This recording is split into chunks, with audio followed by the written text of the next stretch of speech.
paracha, c'est l'histoire de la mort de Sarah, de son enterrement et de l'achat de cette grotte où elle est enterrée à Marpella. Mais c'est aussi l'histoire du mariage d'Isaac. Les recherches qui ont été effectuées par Abraham pour trouver à son fils une épouse digne de ce dernier.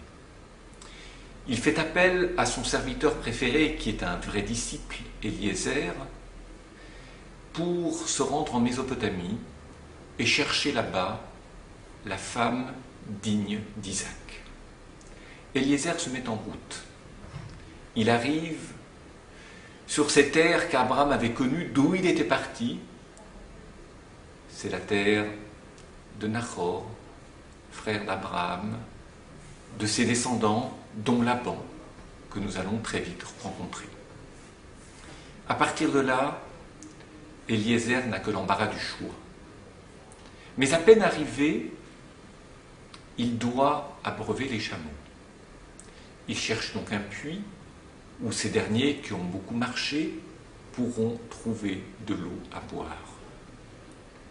Et chance, miracle, hasard, que sais-je, il trouve une bergère près du puits, qui d'emblée va s'approcher de lui et de ses chameaux pour donner à boire aux hommes qui accompagnent Eliezer et aux chameaux. Mais je devrais dire plutôt aux chameaux et aux hommes.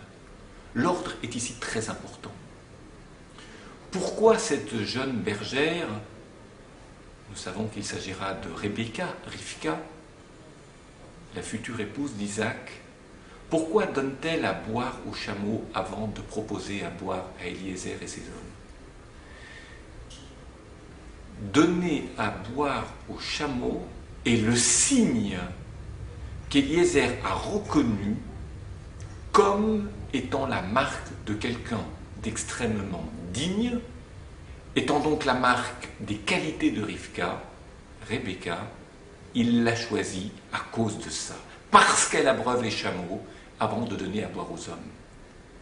Vous allez me dire, pourquoi les animaux sont-ils plus importants que les humains? Les humains demandent, les chameaux ne demandent pas.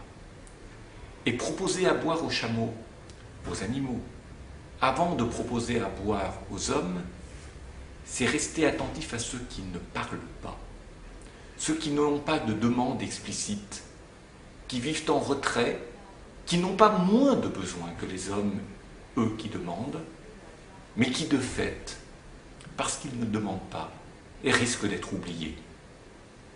J'allais dire que c'est aux oubliés de l'histoire que Rebecca s'adresse, à ceux qui n'ont pas la voix, ou qui n'ont pas voix au chapitre.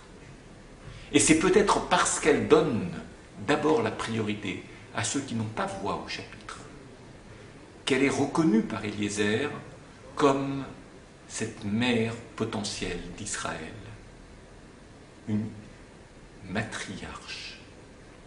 J'aime cette explication apportée aussi bien par le Gaon de Vilna que par le Maggid de Mezerich dans la littérature chassidique.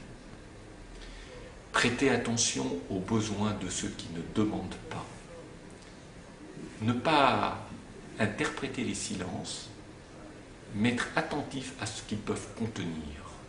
Sinon, le monde est livré à ceux qui crient le plus fort, qui ont toujours la priorité et qui laissent derrière eux des tas d'insatisfaits, mais silencieux. Voilà ce que fut le comportement de Rivka. Voilà comment Eliezer comprit que Rivka était quelqu'un d'exemplaire.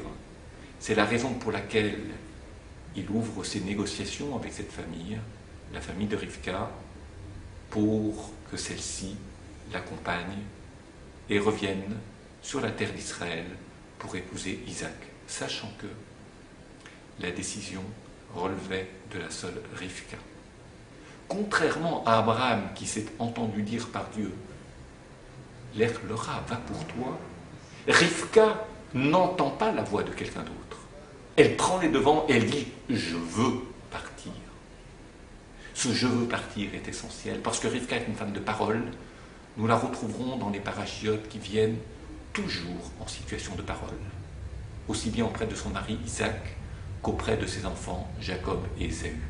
Non seulement elle parle, mais elle fait parler les autres, elle aide les autres à s'exprimer. Ce rôle essentiel d'une femme qui non seulement s'exprime, mais qui aide les autres à parler juste, est le trait le plus caractéristique de notre matriarche Rivka. En cela, elle est un formidable exemple pour nous. Shabbat Shalom.